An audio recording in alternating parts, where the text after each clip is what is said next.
I'm a 31-year-old woman, and for this discussion you can call me Gina. My husband, Greg, is 33 years old. We've been married for a decade and together for nearly 13 years. We have 2 children, a 9-year-old girl and an 8-year-old boy.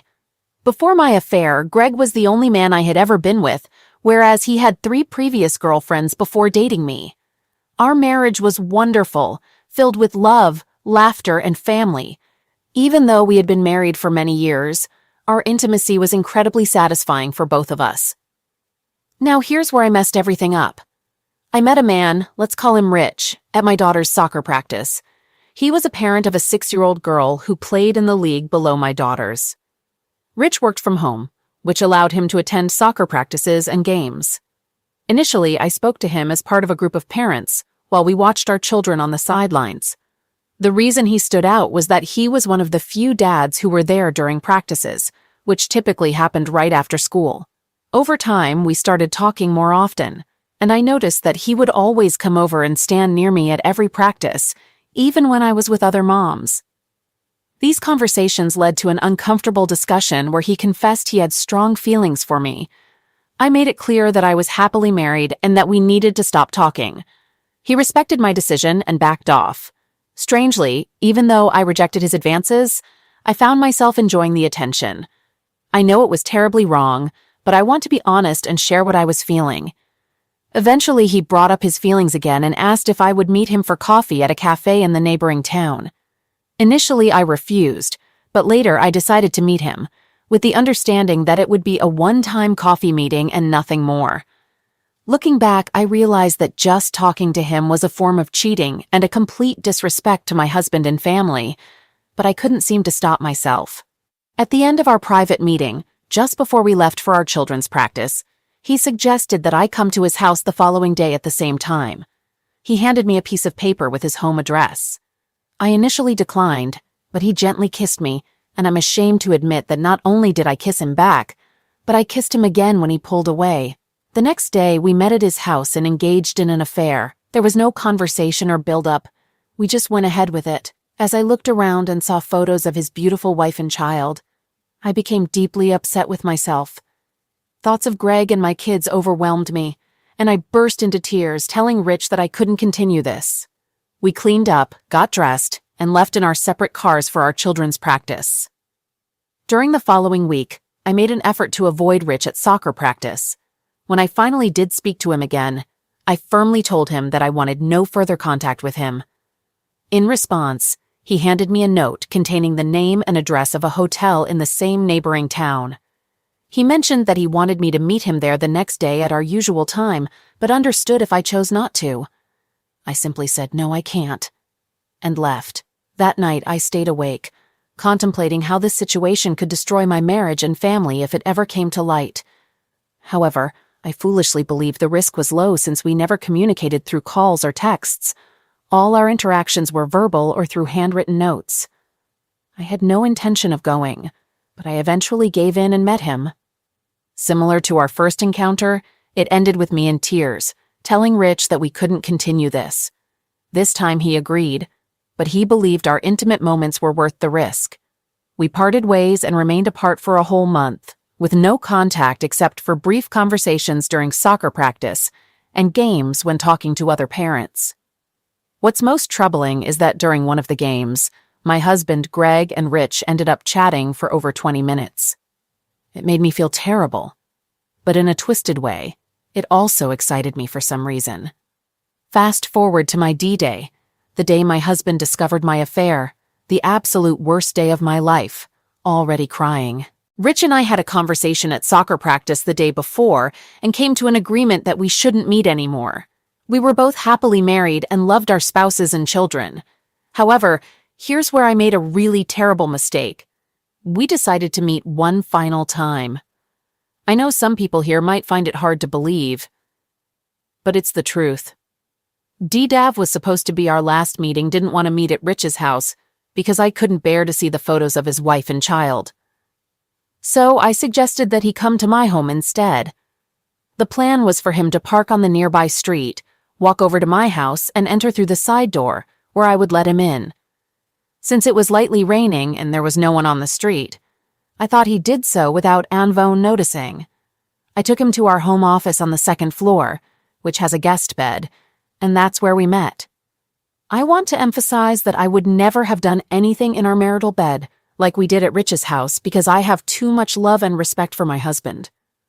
Since this was going to be our final encounter, there was a lot of kissing and foreplay before the actual intimate act. I'm not sure what came over Rich, but he suddenly panicked and attempted to rush past Greg, who was blocking the door. Greg is quite tall, standing at over 6 feet and weighing nearly 230 pounds, whereas Rich is around 5 feet 10 inches and weighs only about 160 pounds. As a result, Rich bounced off Greg and fell backward to the floor. Undeterred, he got back up and tried to charge at Greg, but this time Greg took a step forward and forcefully pushed him back. The force of the push sent Rich flying backward, causing him to collide with one of the window screens and fall out of the window, landing on a large bush in front of our house. It was shocking because he was completely unclothed. I was in tears and pleaded with Greg to stop, fearing that he would harm Rich, and I didn't want Greg to face legal trouble.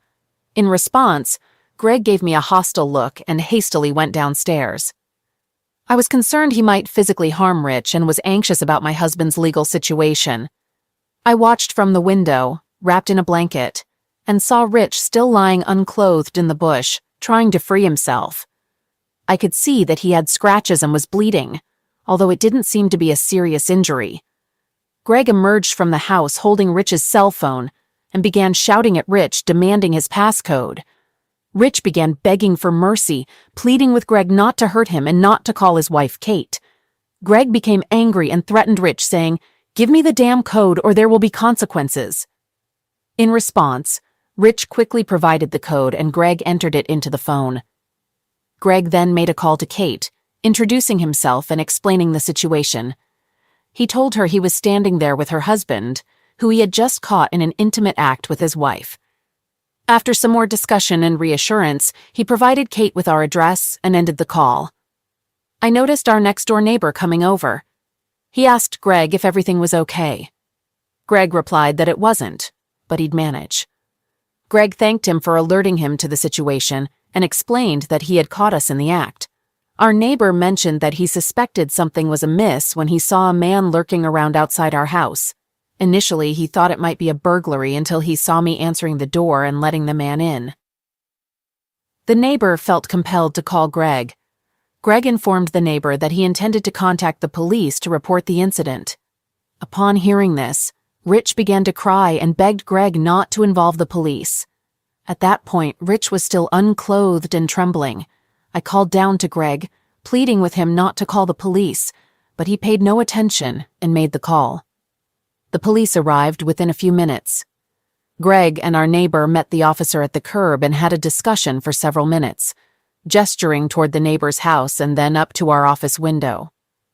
They then proceeded to the bush where Rich was, huddled over, crying, and still unclothed. The officer asked Greg if he could retrieve Rich's clothes, and Greg agreed to do so. When I heard Greg open the door, I rushed to the top of the stairs, crying and expressing how sorry I was and how much I loved him. However, he didn't look up. He simply gathered Rich's clothes and shoes from the floor and stairs and returned outside. The officer took the clothing from Greg and handed them to Rich, who clumsily got dressed. Rich was hyperventilating and still shaking intensely at this point. I had never witnessed someone in such a state and realized it was likely due to a combination of nervous fear, shock, and the cold, as it was around 55 degrees outside. I stood by the window while the officer questioned Rich, but they couldn't see me due to the window screens we have. The officer instructed Rich to calm down and relax, which he eventually managed to do. Rich took responsibility for what happened, admitting it was all his fault. He provided an honest account of the situation, explaining that he charged at Greg because he just wanted to get away from there. The officer asked whether Greg's action of pushing him was defensive or offensive, to which Rich responded that it was defensive. I felt relieved that Rich didn't falsely accuse Greg. Before long, a group of neighbors had gathered in front of our house. The neighbor who had alerted Greg was explaining the situation to them. I was deeply embarrassed and couldn't help but cry even harder. Now, returning to the police officer and Rich. The officer inquired if Rich wanted to press charges, but Rich declined, expressing his desire to leave and promising never to disturb our family again. Shortly after, Rich's wife, Kate, arrived in front of our house. My husband went out to meet her, and they had a brief conversation. Rich rushed over to her, crying and apologizing, but she didn't acknowledge him. The officer spoke to Kate, and I could faintly hear her saying that she wanted Rich to stay away from her. The officer then instructed Rich to step back, which he did, and he started sobbing uncontrollably. The officer had a conversation with Greg and Kate for a few minutes before entering the house to talk to me. He called up the stairs and asked if I could come down and have a conversation with him. I agreed, but requested a minute to get dressed. The officer then took my statement, and towards the end of our conversation, he mentioned that my husband had requested that I voluntarily leave the home. I told the officer that I didn't want to leave and that I needed to discuss this with my husband. The officer understood my feelings, but explained that it might be best if I left, at least for the night, to allow things to settle down. I broke into tears, and the officer asked if there was someone I could call. I told him yes, my parents. Almost immediately, I heard my mom on the porch talking to Greg. When I saw her expression, I simply said, "Mom, I'm sorry, I messed up really badly." The officer then explained to my mom that it would be advisable for me to stay with her for a few days until things calmed down. I went upstairs with my mom to pack my things. She didn't say anything while I packed, but I could tell she was upset, embarrassed, and deeply disappointed in me. Once my mom and I came downstairs and went outside, only the officer was there, along with several neighbors who were still on the sidewalk talking. The officer informed us that Greg had gone to pick up the kids from school and would be taking them to practice, followed by dinner. He mentioned that Greg had requested that I close and lock the door, and he, Greg, would get in touch with me in a few days to talk. Upon returning to my parents' house, both Mom and Dad reprimanded me for ruining my marriage. I simply apologized and expressed my determination to regain Greg's trust. My dad, however, told me that it was unlikely to happen and that I should start preparing for a divorce. This news brought me to tears, and Mom asked him why he would say such a thing. He responded bluntly, "Because it's true." Over the next 2 days, I sent texts and called Greg repeatedly, but he didn't respond.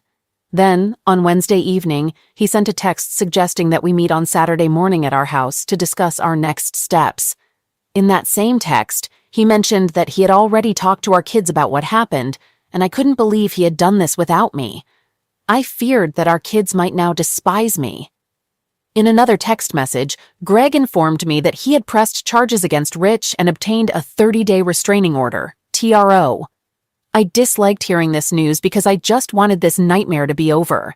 To make matters worse, the incident had been reported in the police section of our local newspaper. Although it didn't mention names or our house number, it did reveal our street name and made it clear what had occurred. Saturday arrived, and I felt a mix of excitement and nervousness about seeing Greg again. My dad and Mom drove me to our house and stayed on the porch as Greg and I met inside. I told them they could leave, but Greg insisted on them staying, as he didn't trust being alone with me. Sigh. When I approached him for a hug, he held up his hands to keep me at a distance. We sat down and he handed me separation papers. I broke down in tears and pleaded with him, saying, "No, please don't do this." I continued to beg and express how deeply sorry I was and that I loved him, only him. However, he responded with a firm no and began explaining the contents of the separation papers. Despite my continued pleas, he kept on explaining the details of how the separation would work. He mentioned that I could move back into the house, but I would be staying in the office, which would remain as it was when I left. He then talked about splitting our bank accounts evenly and dividing the equity in the house in case it was ever sold. However, he emphasized that he wanted me to waive any claim to his 401k retirement account. He went on to explain that starting the following month, I would be responsible for contributing 35% of our living expenses, which included the mortgage, insurance, utilities, car payments, groceries, and so on. Given that I didn't have a job, I would need to pay him this amount for my share of the savings. He made it clear that all of these terms were spelled out in the separation agreement and advised me to consult with a lawyer to review it. I expressed my reluctance to involve a lawyer and reiterated my desire to talk to him about our relationship. But he calmly but firmly stated that there was nothing left to discuss and that he just wanted to officially separate from me. He also clarified that he would only communicate with me regarding matters related to our children or when our children were present during the conversation. Anything else I said would be disregarded. With tears in my eyes, I asked if he planned to divorce me, to which he replied, "Right now, that's my plan." I told him I couldn't imagine living without him and that I was willing to fight with all my strength to keep our relationship intact. He simply stared at me with disgust and burst into loud laughter.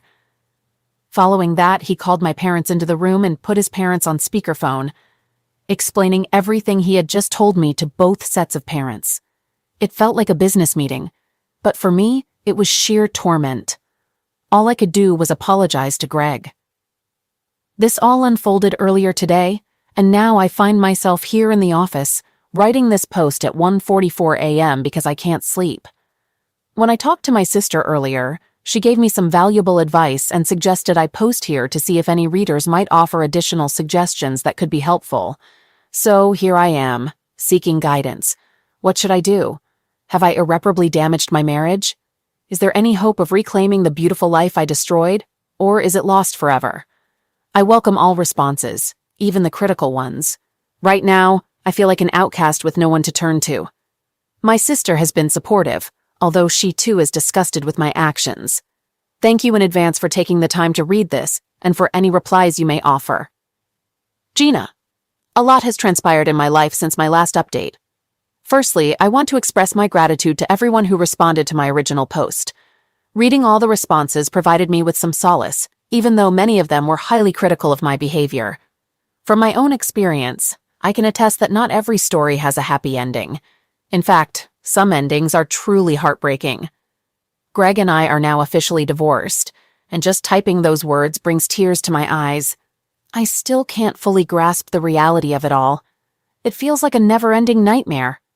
If you recall from my initial post, my husband and I were living together in our home despite being legally separated. In the beginning, things were distant and cold between us, but over the first month, Greg gradually started warming up. He began talking to me more, even sharing laughter and jokes with me and the kids. I felt optimistic about our progress and believed that if we continued on this path, we could reconcile. Then, unexpectedly, 4 months into our separation, Greg expressed the desire to have a private conversation with me, without the kids.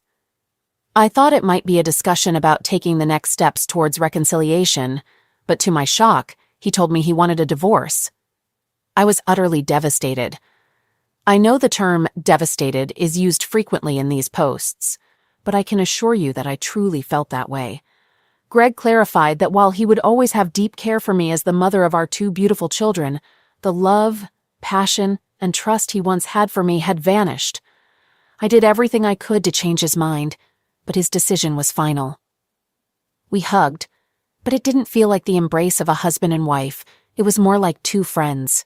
Since we had been separated for nearly 4 months and had already agreed on the division of assets and custody in our separation agreement, the divorce process proceeded swiftly and was finalized in February of this year.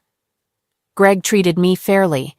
He bought out my equity share in our home and even gave me an additional $10,000 to ensure I could provide a stable home for our kids. Despite having a decent sum of money from the divorce, it wasn't enough to buy a home or sustain me for the rest of my life. So I ended up taking a job at a new donut franchise conveniently located down the street from our kids' school. I knew the woman who owned the franchise, so I reached out to her about a job, and she hired me on the spot. Despite what you might assume, I genuinely enjoy working there. The owner is incredibly kind and understanding, my colleagues are fantastic, and our customers are extremely friendly. Sometimes I wish I had taken this job while I was married. Perhaps things wouldn't have turned out the way they did. You know the saying, an idle mind is the devil's playground or something like that. Well, I can't change the past. Contrary to what you might think, I love working there. The owner is very nice and understanding, my coworkers are awesome, and our customers are super friendly. I kind of wished I had gotten a job while I was married, as maybe things wouldn't have turned out like they have. How does the saying go? An idle mind is the devil's playground, or something like that. Oh well, I can't change the past. It's clear that Greg and Kate were involved with each other during our separation. Rumor has it they began their relationship shortly after D-Day. But since we live in a no-fault state, it doesn't really matter. Unlike Greg and me, Kate decided to divorce Rich promptly. Their divorce was finalized months before ours, mainly because the house they lived in was a gift to her, and they didn't have much in savings. As for Rich, it's a tragic story. He was deeply affected by the divorce, and on Halloween of last year, he got arrested for a DUI. Apparently, it was his second offense. Kate used this to gain full custody of their daughter, and now Rich only has supervised visitation, which takes place at Kate's parents' house because Greg and Kate don't want to see him, and Rich is afraid of Greg. I heard all of this through gossip. I find it both unfair and unkind for Kate to take these actions against her child's father, even though she may have strong negative feelings towards him. However, I understand her motivations behind what she did. Kate and her daughter are currently residing with Greg and my children in what used to be my house. Although it's no longer technically my house, I still think of it that way. This whole situation is really disheartening, and I try my best not to dwell on it, though it's a constant presence in my mind. I attempt to convince myself that what's happening with Kate is just a passing phase for Greg, much like the phase I went through with Rich. Kate is young and attractive. She's 26, so she's like a new distraction for Greg. Given the stressful circumstances that brought them together, I doubt their love is genuine. Nonetheless, I still hold on to the hope that Greg and I will eventually reunite. In the meantime, I genuinely wish him and Kate all the best.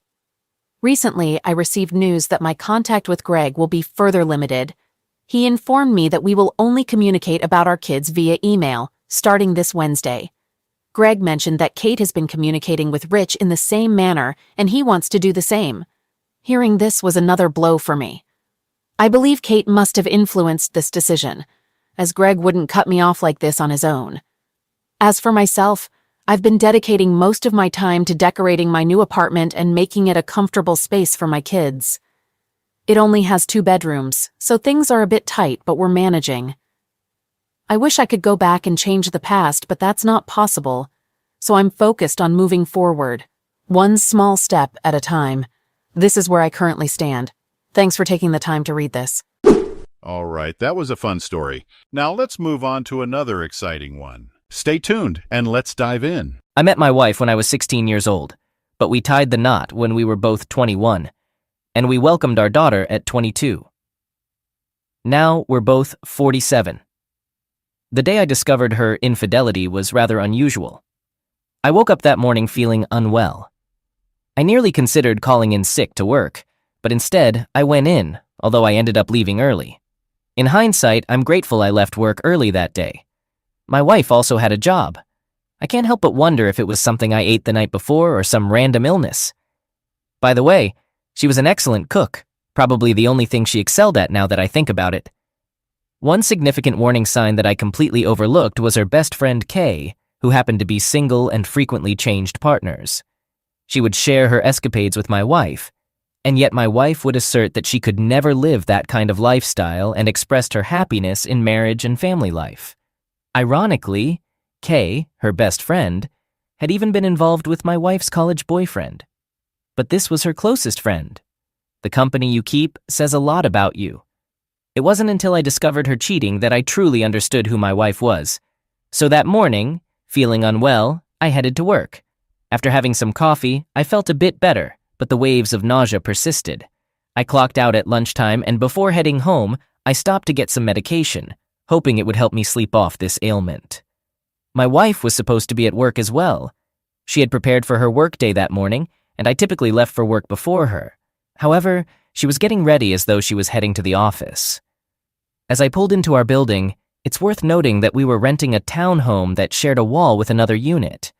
I had to maneuver around to reach the parking lot, and I noticed my wife's car parked there, along with another car in the neighbor's spot. I thought maybe he had a visitor, but then I wondered why his car was missing, and why was my wife's car here? Finding no parking space, I decided to pull out and parked on the street in front of our building. As I approached the door, I heard incredibly loud music blasting. Initially, I thought it might be the neighbors, but I soon realized it was coming from our unit.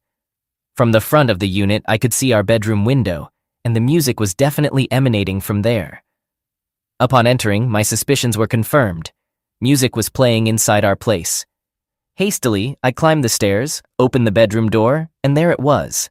My wife was engaging in physical activity with a guy, who I later discovered was her boss, while her best friend was hugging the man. Over the music, I shouted, "What the hell?" My wife swiftly dismounted the guy, her boss, and implored me to calm down, addressing me as, "Honey, please stop." Enraged, I shoved my wife aside and proceeded to physically confront the guy. Her best friend joined in the altercation, landing a solid punch to my nose. Although it wasn't broken, I needed medical attention to set it straight. Attempting to sue her and her boss for their involvement with my wife is another complicated story, far from the simplicity of internet advice. My wife and her best friend started brawling amongst themselves, creating an utterly chaotic scene. When I look back on it now, I still can't believe the absurdity of the situation. I turned off the music and ordered the guy to get out of my house, which he did hastily, even fleeing partially unclothed. However, when I went to another room to check out the window, he had managed to put his pants on and was rushing to his car downstairs. Returning to the room where my wife and her friend were arguing, her friend urged my wife to come clean and tell me the truth before she did. My wife remained silent, gazing at her friend. Eventually, her friend revealed that this was their lifestyle, and my wife had joined her in this business 3 years ago when I lost my job. I was laid off while my wife retained her job during that period. I was receiving unemployment benefits, but losing that significant portion of our income made things quite challenging for us. She mentioned that my wife approached her for financial help, and she suggested my wife could join her in her line of work. I inquired about the nature of this profession, but she implied I already knew. I insisted that I didn't and had never really paid attention, only recognizing that she was often with different guys whenever I saw her. She clarified that men paid her for her services, primarily for dates and conversations. I interrupted, asking, "So, you're an S-worker?" She just stared at me. I turned to look at my wife, but she kept her head down. Subsequently, I left the house and drove over to a nearby family's home, where I divulged everything: divorce plans, STD/STI testing, and paternity testing. My daughter was the only option, and with the support of a close family member, I was able to find a divorce attorney. He assisted with the initial expenses, although I later repaid him despite his assurance that I needn't worry about it. After visiting my doctor for a checkup, I received a clean bill of health, and the paternity test confirmed my beautiful daughter was indeed mine. I attempted to pursue a lawsuit for alienation of affection, a concept I wasn't even aware of until my lawyer mentioned it. Her boss contested the claims, asserting that he was not responsible for our marital troubles. My wife sided with him, asserting that our marriage had been deteriorating long before her involvement with him. To cut a long story short, the lawsuit was dropped, and I was unable to sue him. Given our financial constraints and my primary focus on obtaining a divorce, that became my main priority. Consequently, both my ex-wife and her boss were terminated from their jobs. I suspect that my ex-wife may have continued working as an S-worker, but it seems unlikely that anyone would want her services now. It appears she may want her husband back at this point. Our daughter's wedding isn't the first occasion when she expressed her longing for me. On a previous occasion, we were all gathered with my daughter, making some plans, when my ex-wife suddenly mentioned, "Oh my gosh, I remember our honeymoon. We stayed at a hotel near a concert and it was so much fun." I deliberately avoided acknowledging her statement, hoping to steer clear of that topic. But she went on, saying, "We used to be so happy, but I had to go and ruin everything." I continued ignoring her, and soon enough, tears welled up in her eyes. My daughter was just observing her mother and asked what was bothering her. My ex-wife confessed that she had ruined her own life and felt like she had nothing. She expressed how she was trying to communicate but felt like no one was listening to her. She pleaded with my daughter to promise that she would do whatever it takes to keep her own family together and not repeat her mistakes. I struggled to suppress my laughter, but I couldn't hold it in entirely, and both my daughter and ex-wife turned to look at me. I quickly excused myself to the restroom where I couldn't help but burst into laughter. I couldn't believe this woman. I even poked fun at myself while looking in the mirror. After composing myself, I returned to the main room and we resumed our planning. On the day of my daughter's wedding, my ex-wife told me she missed me. She mentioned that being at our daughter's wedding brought back memories of the love we once shared and the family we had. She expressed regret over her actions that led to the downfall of our family and hoped that one day I could find it in my heart to forgive her. She attempted to cry on my shoulder, but I gently pushed her away, telling her not to ruin my suit. Then, I went back inside to celebrate my daughter's special day. My daughter wanted us both to take pictures together, so I did it for her sake. Honestly, I can't stand being around this woman, but she always seems to find her way to me. I tried mingling with others, making sure everyone was fine, but when I turned around, she was right there behind me. I asked her politely, "Can you please step away?" She held onto my shoulder and pleaded, "Please listen to me, please." My daughter's cousins were watching us, and I could tell they were embarrassed by their aunt, just like I would be. Eventually, we went back outside. I shouted at her, "What do you need?" She told me she had to undergo surgery for an issue with her reproductive system, some kind of cyst, and reassured me she would be okay. She said she felt alone and asked if I could take care of her during the week she'd be recovering at home since our daughter would be abroad that month. I expressed my sympathy for her situation and wished her well, but I made it clear that I couldn't take care of her. She started crying again and held on to me, but I gently pulled away. She asked, "So you won't be there for someone you used to love? The mother of your child?" I replied, "No." Then, I inquired about her best friend Kay, and she informed me that Kay was in a psychiatric hospital due to pills problems that had messed up her brain. She seems to be facing a lot of problems now, and she even attempted harm to a family member who tried to support her. I responded with a simple, "Oh," and turned to go back inside. Right after that, my ex-wife left. I noticed her talking to our daughter before leaving, wiping tears from her face. But that wasn't the end of it. She managed to convince our daughter that I was a terrible person for not helping her during her surgery week. Our daughter got angry and upset, thinking she might have to cancel her trip and lose the money she'd already spent on it. I have no intention of taking care of that woman ever. She should arrange for professional nursing care or something like that. It's not my responsibility. I'm not surprised at all by my ex-wife's friend Kay and her pills problem. I recall telling my ex-wife before that I suspected Kay was using something, and I meant it. She always had this hyper demeanor and sometimes seemed jittery, but my ex-wife used to insist that it was just her usual behavior. No, I think she probably had a history of pills use, and she may have accidentally taken something laced with something harmful. When my daughter called me, she was in tears saying I was being too hard on her mother. She understood what her mom had done to me, but she believed I should still be there for her, as it's the right thing to do. I told her that it wasn't going to happen, and I wouldn't be taking care of her mom. She has other family who should take care of her, and it's not my responsibility. I made it clear that I wanted nothing to do with her mom. I tried to explain this to my daughter, but she just couldn't seem to grasp it. Nonetheless, my daughter didn't cancel her trip. She went ahead with it. My ex-wife made one final attempt to get me to help her, and it came with tears. I received a call from her sister's phone and briefly spoke to her sister. She said, "I'm calling on behalf of my sister, your ex-wife. She wants to talk to you." I declined and explained that I knew what this was about, and I didn't want to hear it.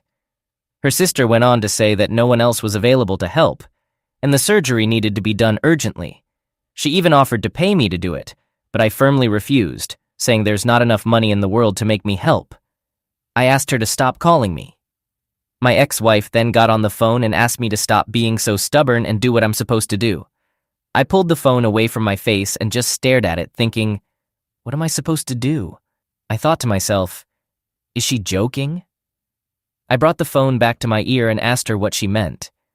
She replied, "Yes, we're divorced, but we were once married, and we used to be in love. Love doesn't just vanish.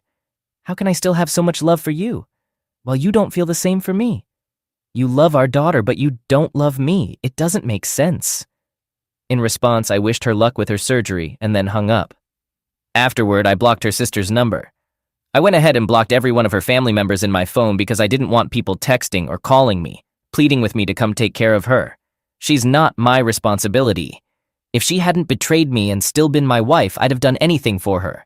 But considering the way she wronged me, possibly jeopardized my health and tore my family apart, you're telling me I should help her?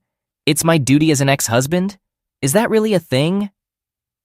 Honestly, if any ex-husband is going out of their way to assist their ex-wife who hurt them, something seems seriously wrong and they should seek help. It doesn't make sense to me, just like her best friend Kay, who ended up in a psychiatric hospital due to similar issues. I haven't heard from my ex-wife, and I have no idea how her surgery went. Truthfully, I don't wish harm upon her, but I hope her surgery went smoothly. I'm not that kind of person, but I won't be persuaded to come care for her, help her get back on her feet, only to be mistreated again.